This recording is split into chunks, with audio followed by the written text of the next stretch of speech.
Hi, and welcome back to Will Candles. My name is Sherry, and today we are going to talk about the basic equipment that you need as a beginner to start making candles at home.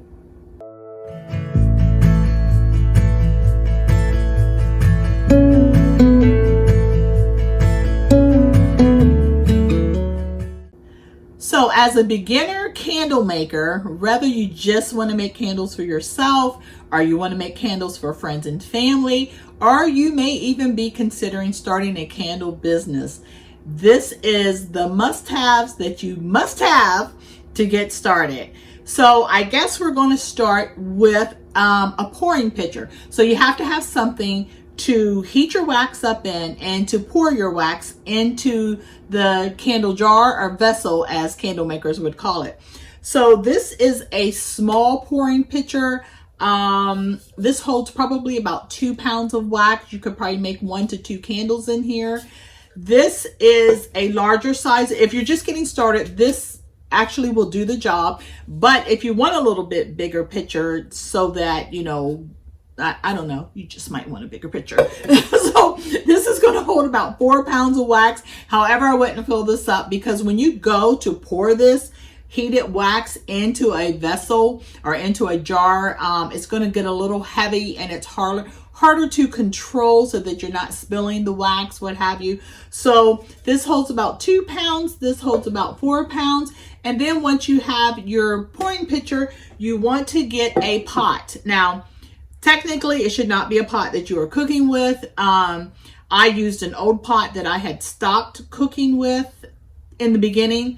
You can go to like a thrift store, a secondhand store, garage sale, what have you, and find a pot. But if you're going to use this size, most of them have different looking pots, like more like a kettle looking pot. But this is actually what I started using. As you can see, it's a little damaged in there. But I put about an inch. I don't think I put 2 inches, about an inch of water in here. And then you would make yourself a double boiler. So you would have the unmelted wax in here. You would have the water down and this would be on the stove. And this is how you would make your double boiler. Now, if you're going to get a bigger pitcher, you might just maybe a half an inch to an inch of, water in here, or get a larger size pot. And then that way, I like for my handles to be able to cling onto the side of the pot like the smaller one does. Okay, so now that you have that, you're going to need something to heat the wax up. So if you're going to be working in your kitchen, you can use your stove, of course, no matter if it's electric or if it's gas. But if you want to be more portable, I do have this when I go do my candle parties and things like that. This is a portable electric burner that you can use, and I would keep the heat relatively low starting out because you don't want to scorch anything.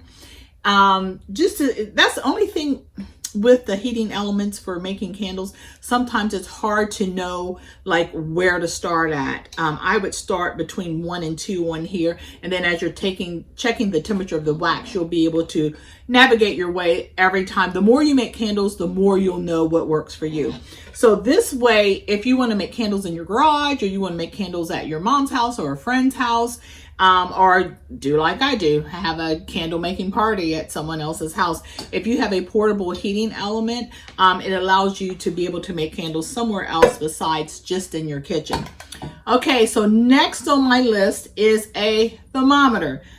Now, I'm going to show you the basic thermometer. I don't think this is the right thermometer, but it looks something like this. It's much shorter, of course, but you want to get a commercial grade thermometer. A lot of people start out using this. I didn't like this at all. Probably because I wasn't wearing my glasses very often, or as often as I should have. But a lot of people feel that this is very accurate and it's more accurate for them. It's going to be whatever your preference is. I, however, went to a digital thermometer, which is this. This is an infrared thermometer. I have found this to be rather accurate because you have to remember with this, that it actually is taking the temperature of the surface of the wax. So I always stir the wax so that the heat is equally distributed. So when I hit that button to check the temperature of the wax, I'm getting an accurate temperature. In fact, I will do it 3 times because it just takes a hot second. You just hit the button, boop, the temperature shows up right there. And just do it a stir, check, stir, and then I will average out the 3 or the 2 out of the 3. Lots of times it's 3 for 3. So for me, this works. It's the quickest thing for me. This is not my preference, but it is a lot of candle makers' preference. So it's totally going to be up to you. One thing that you will know, you will develop your own way and your own style of doing things, and that's perfectly fine. It's not to say that we on here on YouTube are the expert candle makers, because we're not. We've created our own path. We have done trials and tests, and we've just figured out what works best for us. Okay, so moving on from thermometers, the next thing you're going to need is a scale. And you can use a kitchen scale or a shipping scale, but hopefully you're using a scale that allows you to measure in grams, because measuring in grams is far more accurate than measuring in pounds. Oh, can't talk today. Measuring in pounds and ounces. So it's like this one can go for either or. It can do grams or it can go to pounds and ounces. But grams is more accurate, because this is what you want to remember. Everything in candle making is by weight. So you're going to be measuring your fragrance oils. You're going to be measuring your wax. And the more accurate that weight is, the better product that you're going to create. So this and all of these things will be linked below. Most of everything here I got from Amazon, so you'll be able to find these things. But this is a typical, it's made by Amazon Basics, not hard to find. This scale has worked for me. In fact, I have 2 of them. So that would be your weight scale. Okay, moving on. Let's see. The next thing we want to talk about is wick holders. Okay, so, and not to say that this is a jar that you'll use. This is just one of the jars that I use, but I want to give you some examples of some basic wicks. Now this is a typical wick, and it would be secured with a little sticky or hot glue. Some people use hot glue, and it will be secure down here. But one of the most simplest things that people use, believe it or not, is a simple basic clothespin. And I will show you this in a minute. And they secure that wick there. And that's kind of what that's going to look like. These other things, this is called a wick bar. And basically you would have it on top and the wick would go in between. I don't know if you can see that little slit there. It would go in between there, and that would secure the wick as your candle is curing. Another thing that they have, and this does not work for this particular jar, but I just got it out for so that you can see. Maybe you'll use a jar or some kind of candle vessel that this actually sets correctly in. But this would be in here, and you would just slide it over here to the secure slide, and it would hold your wick in place. Now on Etsy, before I get to Etsy, also have these wick secure wooden sticks, like popsicle sticks, where you would just put your wick down in the middle. And sometimes even when I have used these, I have extra secured them by placing my clothespin on top, and that's pretty secure. So you have a lot of different options, including some specialty made items on Etsy. So this is where, now this is not for this particular jar, but this is something that does work. So this would actually sit on top of a jar that it is for the correct size. It's not made for this size jar, but it would sit on top and it would look like that. And then your wick would come up. This is actually for a 3-wick candle jar. So your wick would come up in the middle and you would twist it or what have you, secure it in whatever way you choose to. And this would work for that. This is actually made for this jar. It's actually a perfect fit, as you can see. This, I'm pretty sure I ordered this on Etsy. I'm not sure, but just make sure you check the links below. I'm pretty sure I did. Okay, so these things, these are all wick stabilizers, whatever you want to call them, wick holders. And they're after you pour your candle, and then you want to secure your wick as your candle cools down. Okay, so moving right along here. Next, yeah, I have my little notes here. I'm cheating. And next we have fragrance oil cups. So I like to sometimes use the paper ones, and these are nothing more than like bathroom cups. You can get the little mini Dixie cups, what have you, and then you would pour your fragrance oil in here. Like you would have your scale. Oops, I'm knocking stuff over. You would have your scale, and this would be sitting on there, and you would have it on grams, and however many grams for whatever percentage fragrance oil you're using. And then you would have this already poured before your wax melts, and you would be ready to go when the temperature is the right temp for you to be able to pour that fragrance oil into the candle and start stirring it up. Okay, you can also use, I do have some glass, some very small glass measuring cups. Some people use shot glasses. The good thing with glasses is that it's reusable, and you can just keep washing them up and never feel like you are adding to our waste, which, you know, yeah, it's whatever your preference is going to be. You are going to need a wax stirrer. So when you pour your fragrance into your candle, you'll need something to stir it up. So I have several things down here. A lot of people just use, this is basically a bamboo skewer. That's what I want to say. And they just put it in there, and if it's, you know, if it's in the pouring pitcher or what have you, they stir this. This is not my preference. A lot of people do use this, and they are very satisfied with using that. Sometimes you'll order candle kits, some basic candle kits from either on Amazon or from different companies that sell candle kits. Even some of us on YouTube sell our own candle kits. But you'll find spoons, or I should say stirrers. I think this is actually maybe a teaspoon that I like, as in iced tea.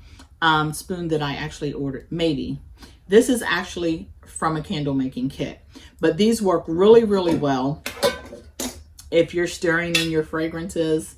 And it's also, you know, you can clean this and you can reuse it. Okay, but when I got into multiple candle making and I really needed something to give it a bigger stir in my bigger pot, oops, making a lot of noise. I went to these. These are stainless steel spatulas. They come in a set of 3. You will find these on Amazon. And these actually work very well in here for stirring your wax once you've added your fragrance.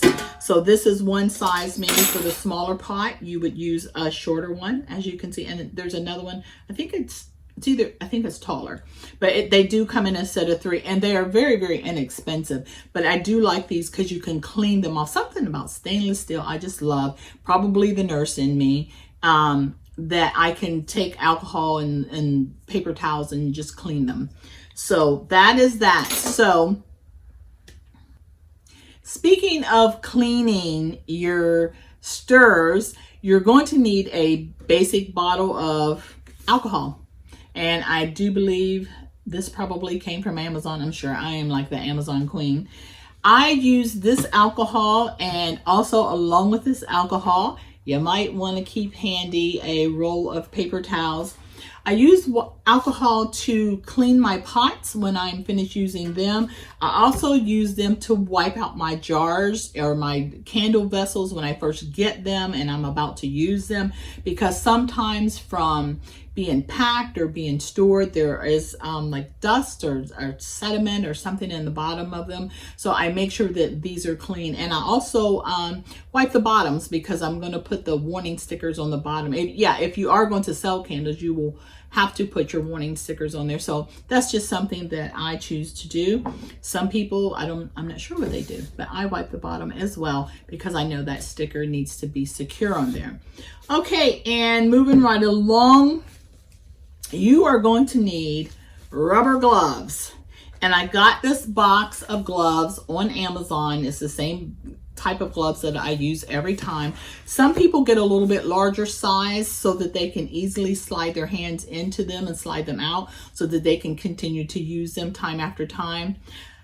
After being a nurse for 27 years, I got a little roadblock in my mind. It prevents me from using the same gloves over.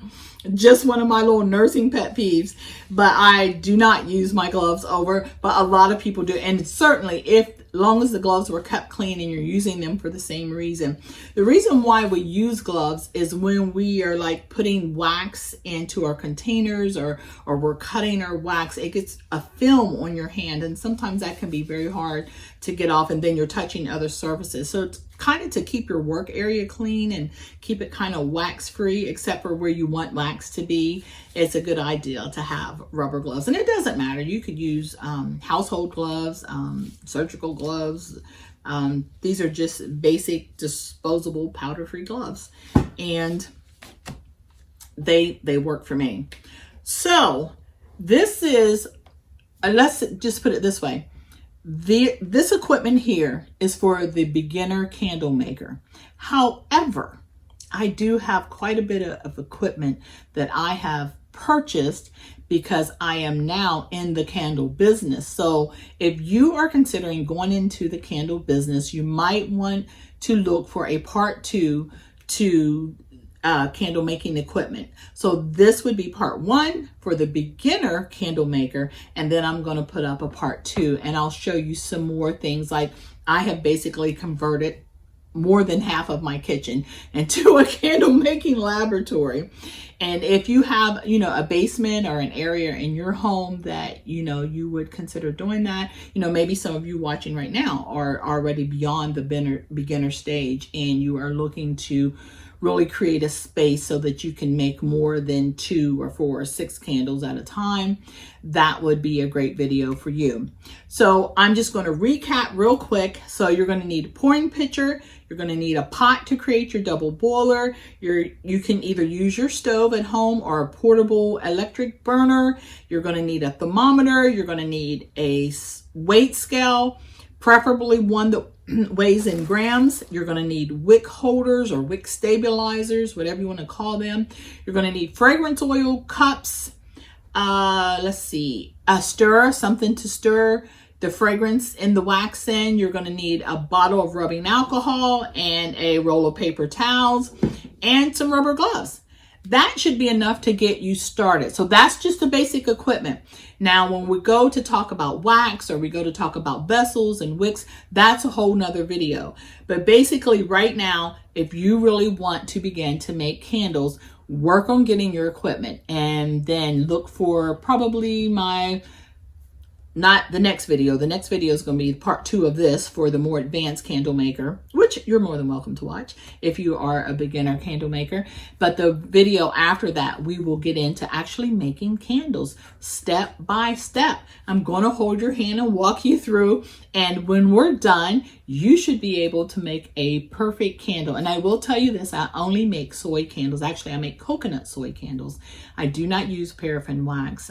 As a health professional, and I still do carry an active license as a nurse, I was health conscious and I wanted to go the natural route. So the natural route, although it is the best route for me, there are pros and cons, and we will get into that at a later date. Until then, if you haven't subscribed to my channel, please go ahead and click that button and then click the little bell so that you'll be notified when the next video comes up.